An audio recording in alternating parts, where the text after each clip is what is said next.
Hello! Hi అండి అందరికీ. ఈరోజు వచ్చేసి పాలకూర చికెన్ కర్రీ అండి.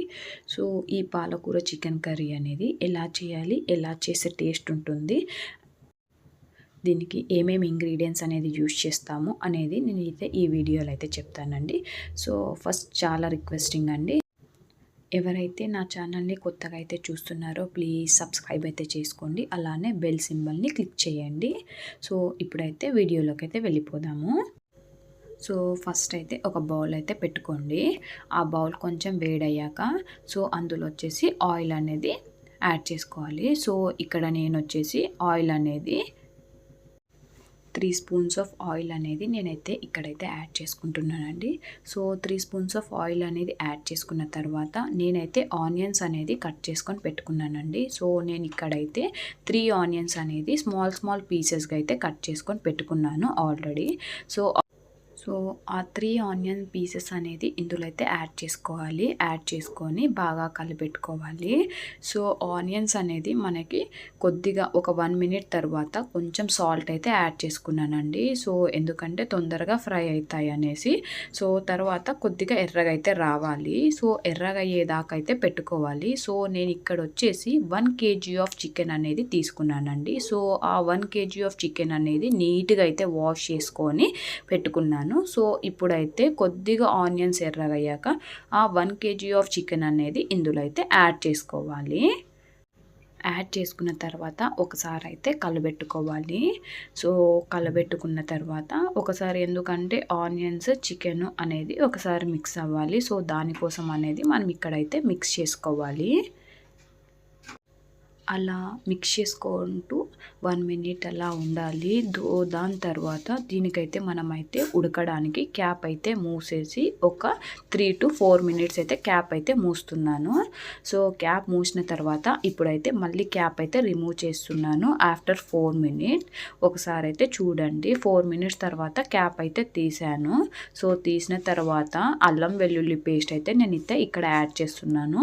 1 స్పూన్ ఆఫ్ అల్లం వెల్లుల్లి పేస్ట్ అయితే యాడ్ చేశాను. అండ్ ఇక్కడ వచ్చేసి 1 స్పూన్ ఆఫ్ పసుపు అనేది ఇందులో అయితే యాడ్ చేస్తున్నాను. యాడ్ చేసిన తర్వాత ఒకసారి అయితే బాగా మిక్స్ చేసుకోవాలి. ఎందుకంటే చికెన్, ఆనియన్స్, పసుపు, అల్లం వెల్లుల్లి పేస్ట్ ఇవన్నీ మిక్స్ అవ్వాలి. దానికోసమే ఒకసారి అయితే బాగా కలబెట్టుకోవాలి. కలబెట్టుకున్న తర్వాత క్యాప్ అయితే మూసుకున్నాను. ఒక 2 మినిట్స్ మూసుకోవాలి. 2 మినిట్స్ తర్వాత క్యాప్ అయితే ఓపెన్ చేసుకుంటున్నాను. చూడండి వీడియోలో చూపించినట్టు.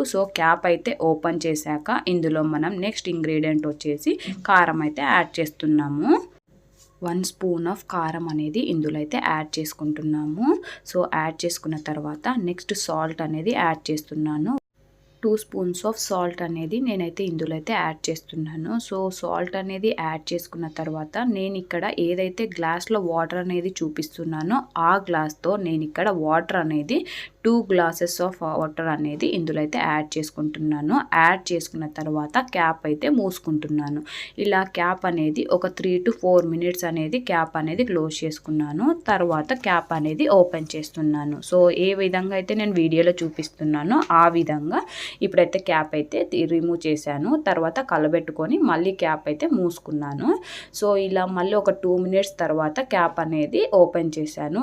నేను ఇక్కడ వచ్చేసి 2 టమోటోస్ అయితే తీసుకున్నానండి. 2 టమోటోస్ని స్మాల్ పీసెస్గా అయితే కట్ చేసుకొని పెట్టుకున్నాను.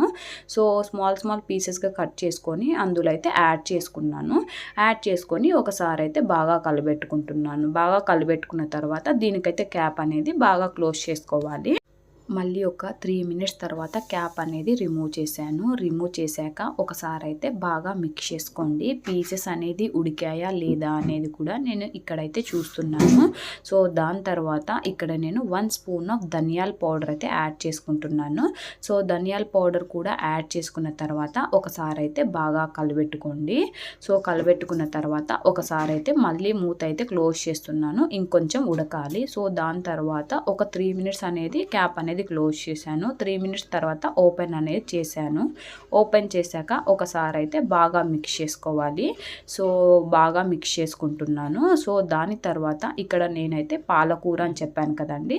సో పాలకూర కొత్తిమీర అనేది నీట్గా అయితే వాష్ చేసుకొని చిన్న చిన్న పీసెస్గా అయితే కట్ చేసుకున్నాను. సో కట్ చేసుకొని ఇప్పుడైతే వాష్ చేసుకొని కట్ చేసుకొని పెట్టుకున్నాను కదా, ఏదైతే అది వచ్చేసి చికెన్ అనేది కొద్దిగా ఉడికిన తర్వాత ఒక 60% అలా చికెన్ అనేది ఉడికాక ఇప్పుడైతే పాలకూర కొత్తిమీర అయితే ఇందులో అయితే యాడ్ చేసుకోవాలి. సో నేను ఇక్కడ 1 kg ఆఫ్ చికెన్ కదా, సో అందుకోసమే పాలకూర అండ్ కొత్తిమీర అనేది పాలకూర వచ్చేసి నేనైతే 5 కట్టలు అనేది తీసుకున్నానండి. కొత్తిమీర వచ్చేసి 1 కట్ట అయితే తీసుకున్నాను. సో ఇప్పటికైతే మెజర్మెంట్ అయితే ఇదే అన్నట్టు. సో నీట్గా పీసెస్ అనేది కట్ చేసుకొని ఇందులో నీట్గా అయితే యాడ్ చేసుకొని అందులో అయితే క్యాప్ అనేది మూసుకోవాలి. సో ఎందుకంటే మనకు పాలకూర అండ్ కొత్తిమీర కూడా ఉడకాలి. సో అందుకోసమే క్యాప్ అయితే పెట్టుకున్నాను. సో అలా ఒక 3 to 4 మినిట్స్ తర్వాత క్యాప్ అయితే రిమూవ్ చేశాను. సో రిమూవ్ చేశాక ఒకసారి అయితే నీట్గా కలబెట్టుకోవాలి. సో ఏ విధంగా అయితే వీడియోలో చూపిస్తున్నానో ఆ విధంగా వీడియోలో చూపించినట్టు కలబెట్టుకోండి. సో దాని తర్వాత క్యాప్ అయితే మళ్ళీ మూసుకోండి ఒక 2 మినిట్స్ తర్వాత మళ్ళీ క్యాప్ అయితే రిమూవ్ చేశాను. రిమూవ్ చేసుకొని ఒకసారి అయితే బాగా కలబెట్టుకున్నాను. ఇంకా అంతే అండి, చికెన్ అనేది బాగా ఉడికింది. పాలకూర అండ్ కొత్తిమీర ఏదైతే యాడ్ చేసామో అది బాగా మగ్గింది. అంతే, చికెన్ చాలా సింపుల్ అండి, పాలకూర చికెన్. సో ఎవరైనా కొత్తగా ట్రై చేయాలి అని అనుకున్న వాళ్ళు ఇలా అయితే ట్రై చేయండి. చాలా చాలా టేస్ట్ అయితే వచ్చింది. సో మీరు కూడా ట్రై చేసి ఎలా ఉందో చెప్పండి. సో ఈ ప్రాసెస్ చేయడానికి అయితే మనకు ఒక 10 to 15 మినిట్స్ అయితే టైం అయితే పడుతుందండి. సో ఎవరైతే కొత్తగా ట్రై చేద్దాము అని అనుకున్న వాళ్ళకైతే ఇది మంచి వీడియో అండి. కంపల్సరీ ట్రై అయితే చెయ్యండి. ఎక్కడ నా వీడియో అయితే స్కిప్ అయితే చేయకుండా ఏదైతే నేనైతే కంటెంట్ అనేది పెట్టానో వీడియో అనేది స్కిప్ చేయకుండా వీడియో అనేది చూసుకుంటూ వీడియో అనేది చేశారంటే చాలా చాలా పర్ఫెక్ట్గా అనేది వస్తుందండి. Thank you.